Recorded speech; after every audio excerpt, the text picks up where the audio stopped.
Jusqu'à l'an dernier, le chanteur canadien Chris Wu, adulé en Chine, était l'ambassadeur de multiples marques du luxe comme L'Oréal ou Louis Vuitton.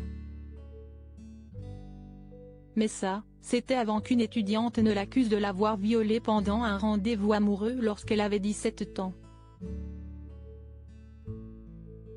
D'autres victimes avaient témoigné pour accuser l'équipe de la pop-star de comportements prédateurs, notamment des invitations à des soirées karaoké volontairement arrosées. Ces accusations avaient renforcé un embryon de mouvement #MeToo en Chine, débuté en 2018 lorsque plusieurs femmes avaient pris la parole pour dénoncer le harcèlement sexuel. Le présentateur vedette de la télévision publique chinoise CCTV, Zhu Jin, étant notamment en ligne de mire. Une jeune femme, Cho Dae-yo Ex-yuan, l'avait accusé de l'avoir embrassée et caressée de force alors qu'elle était stagiaire.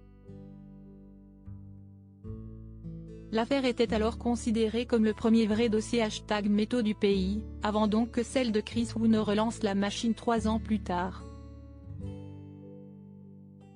Le verdict est tombé ce vendredi 25 novembre, l'affaire a pris une nouvelle tournure puisque l'artiste de 32 ans a été condamné à 13 ans d'emprisonnement et à l'expulsion du territoire pour viol et débauche. De novembre à décembre 2020, l'accusé Wu Yifan, à son domicile, a forcé 3 femmes à avoir des relations sexuelles avec lui, profitant du fait qu'elle était ivre et ne savait pas comment s'y opposer ou n'était pas en mesure de s'y opposer, a indiqué un tribunal de Pékin. Par ailleurs, Chris Wu a reçu une peine complémentaire d'emprisonnement d'1 an et 10 mois pour débauche sexuelle collective, a précisé le tribunal. Les 2 peines cumulées ont donc été arrondies à 13 ans de prison au total.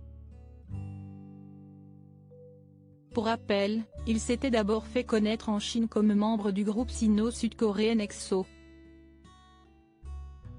Il avait ensuite quitté le collectif en 2014 pour se lancer dans une carrière en solo en tant qu'acteur, chanteur et mannequin.